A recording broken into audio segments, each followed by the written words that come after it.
اگر آپ کو لکھنا آتا ہے تو آپ نے تھوڑا سا کام کیا ہوگا، خیر کا کام کیا ہوگا، تو وہ کئی لوگوں تک پہنچ جائے گا، کئی ہزار لوگوں تک پہنچ جائے گا۔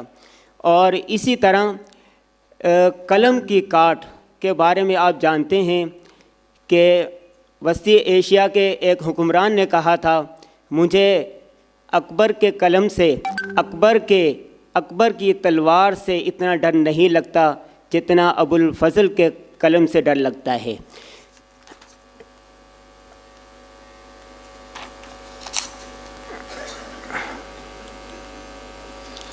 اب آ جائے اس کی طرف کہ لکھنے کی دو حیثیتیں ہیں، ایک قرآنی حیثیت، دوسری معاشرتی حیثیت۔ قرآن میں ہمیں بتایا گیا ہے نون والقلم وما یسطرون، اور معاشرے کے اعتبار سے آپ دیکھیں تو لکھنے والے کو، صاحب قلم کو، ادیب کو، رائٹر کو ہر معاشرے میں پسند کیا جاتا ہے۔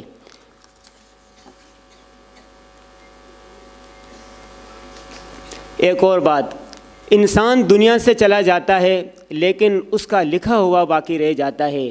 میں نے 300 افراد کی ایک لسٹ تیار کی ہے، اگر ان کی ایک ایک کتاب نہ ہوتی تو آج ان کا دنیا میں کوئی نام لینے والا نہ ہوتا۔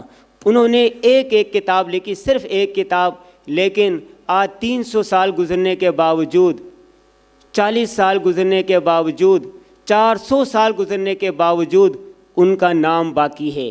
آپ کے پاس جتنا علم ہے آپ کو چاہیے کہ آپ اس کو لکھیں۔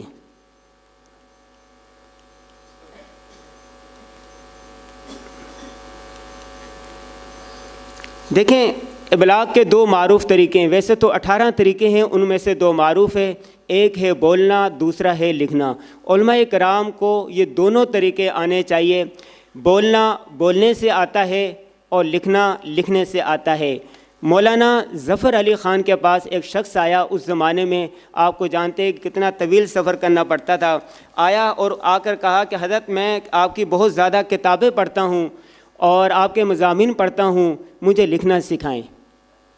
حضرت نے کہا کہ لکھنے کا ایک ہی طریقہ ہے کہ آپ لکھتے رہیں۔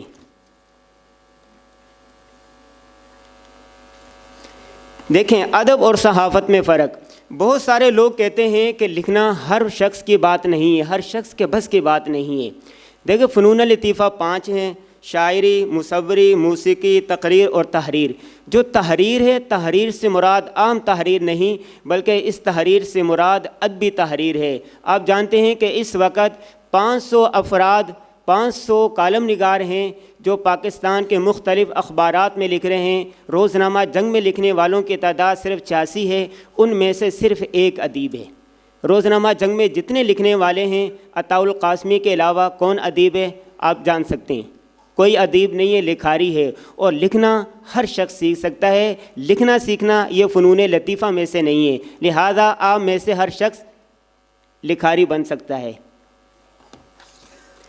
صحافت کے 32 شعبے ہیں، 32 میں سے 18 کا تعلق ان چیزوں سے ہے کہ جن میں علماء کرام کام کر سکتے ہیں، لکھ سکتے ہیں، بلکہ ان میں سے 6 ایسے شعبے ہیں کہ جس میں ہر عالم دین ہی کو لکھنا چاہیے۔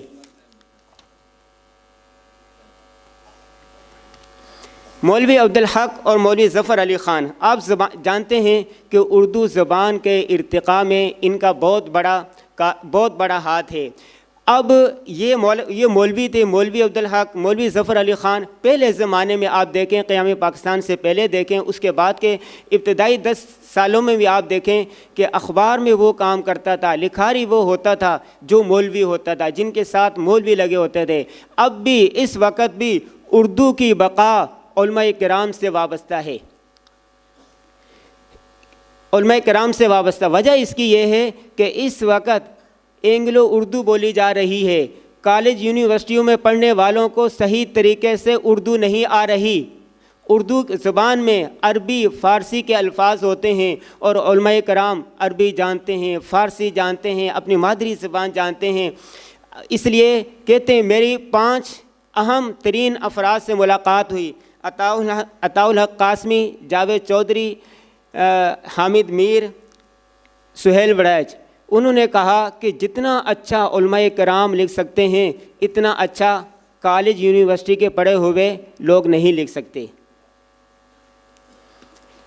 علماء سب سے اچھا لکھ سکتے ہیں، لہذا آپ کو چاہیے کہ آپ لکھنے کا آغاز کریں۔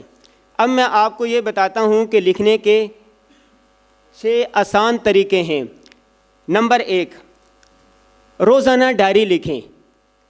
صبح سے لے کے شام تک آپ نے جو کچھ کیا ہے، شام کو اس کام کے لیے ایک وقت مقرر کریں اور اس میں پورے دن کی رویداد لکھیں۔ نمبر 2، خط لکھیں۔ دیکھیں خط لکھنے سے بھی آپ کو لکھنا آئے گا۔ غالب کے خطوط مشہور ہیں کہ کس طرح غالب نے جی 5واں طریقہ یہ ہے کہ مکالمہ کریں۔ اگلی سلائڈ دکھائیں، ترجمہ کریں، اگلی سلائڈ چلائیں۔ اسٹیٹس اپڈیٹ کریں۔ یہ دیکھیں پہلے زمانے میں ہوتا ایسا تھا کہ لکھنے والوں کو، جو نئے لکھنے والے ہوتے تھے، ان کو اپنی تحریریں شائع کروانے کا موقع نہیں ملتا تھا۔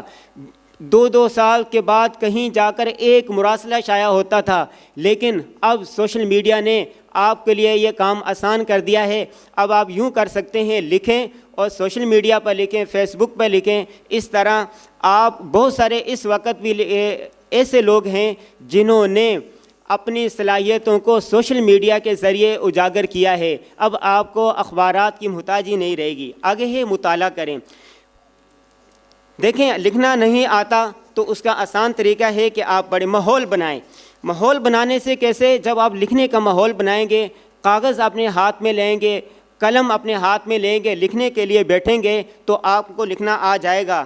آتے ہیں غیب سے یہ مضامین خیال میں، غالب سریر خامہ نوائی سروش ہے۔ غالب کہتے ہیں کہ جب قلم میں ہاتھ میں پکڑتا ہوں، لکھنے کے لیے اس کو حرکت دیتا ہوں، تو ایسا محسوس ہوتا ہے کہ فرشتے وہی لے کے میرے پاس آ رہے ہیں اور مضامین کے ایک انبار ہے جو نازل کرتے جا رہے ہیں۔ استقامت ہے، آگے سلائڈ دکھائیں۔ محنت ہے، لکھنے والوں سے روابط رکھیں۔ یہ ہے کہ جس طرح کہتے ہیں نعمت صحبت صالح تو صالح کنند، تو اسی طرح لکھنے والوں لکھاریوں کی صحبت آپ کو لکھاری بنا دے گی۔